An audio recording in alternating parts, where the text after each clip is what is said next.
Hello, classy people. Back in the studio, back at it again. And my name is Wayne Bolden. I'm your Speed King, of course. It is Friday evening. As always, turn your closed captions on. Tip sheets for this weekend are available. So text me at 732-804-0637 or email me at speedking24@yahoo.com. I'll be monitoring it so I can get it out before tomorrow's card starts at Aqueduct and Keeneland early, 12:30 or 12 o'clock, like that. Okay, they're $15, all stakes. I think there's 12, 14 stake races I got on that tip sheet. And I wanted to take a quick stab here at the Santa Anita Oaks. Of course, these gals are back in town. It is race number 11 on the card. And of course, they're trying to get into the Kentucky Oaks the first Saturday of May. Grade 2, mile and 16, 400,000. It's a full field of 9. That's fairly good. The field isn't that strong if you ask me. So I'm just going to go through my top 3 or 4 picks. I like to go through each one of them and touch base on them. People ask me if I would do that going forward. I would try. Try to just give you my top 4 picks. So for sake of time and keeping the video really to 10 minutes or less, I really try to do that. But I'm just going to give you my top 4 picks in this here Santa Anita Oaks race number 11. And I think you have to start with the number 3 horse, right? Clearly Unhinged, which I become sometime. I think this horse is going to sit a perfect trip. I just do. Everything pace figure wise, everything that I see speed figure wise, this horse should get a beautiful, beautiful trip. Breaking from the 3 hole and absolutely sitting off a dead piece going around the racetrack. It only has 1 win and only 1 start. By intermission, smart strike on the back. It's that old classy guy, Mike McCarthy. Juan Hernandez is in the arms.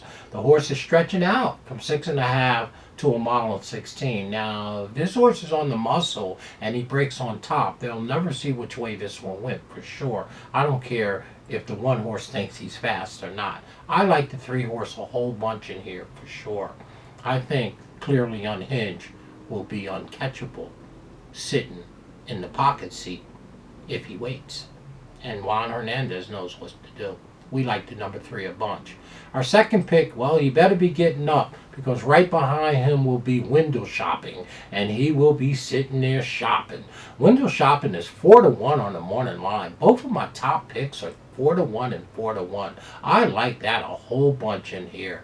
1 win from 2 starts. This horse is by American Pharoah, Triple Crown winner. On the back end by Tappet. It is that man, mama, that classy Richard Mandela. And Barrios is in the arms.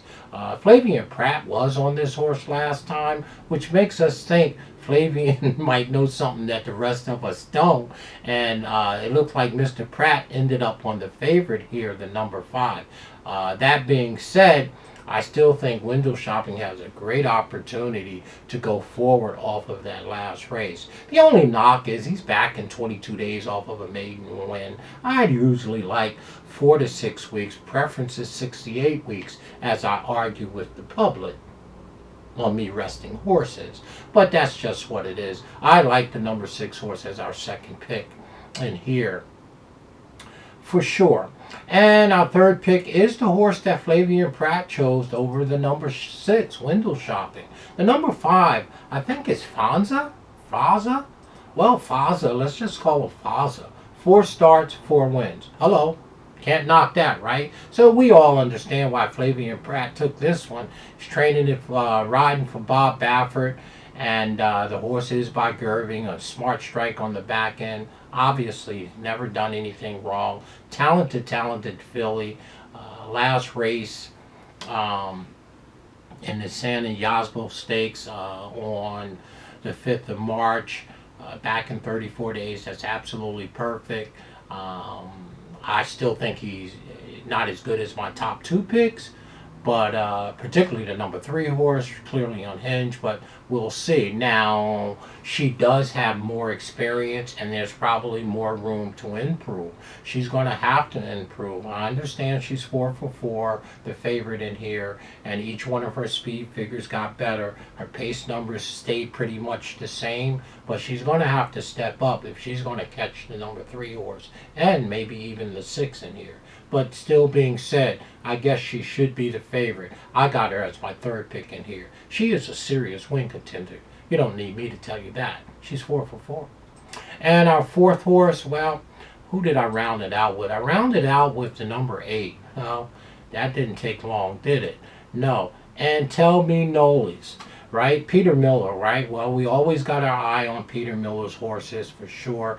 This one has even pace numbers all the way around the racetrack. Has won 3 of 6 starts, 1 second for sure, for $393,000. This horse is bred nicely too by Arrogate. Don't get that twisted. An exchange rate on the back end. The number 8 horse is a very sound horse. This horse did run 2nd behind Fonza in the last stake race, but that was the first race off of a 121-day layoff. This is the 2nd race as a 3-year-old, 34 days, just like Fonza returning.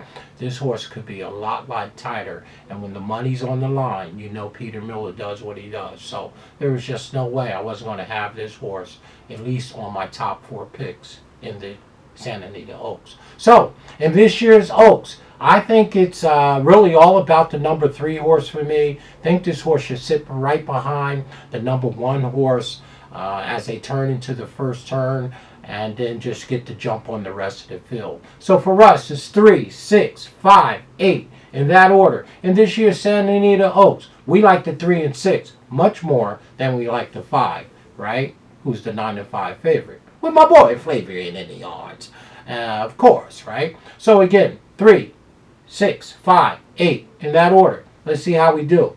We think Unhinged might be uncatchable. That's what I really believe. Talk to y'all real soon. Just wanted to get that Oaks out there for sure. Stay classy, make some money. Keeneland's on target tomorrow, right? For sure.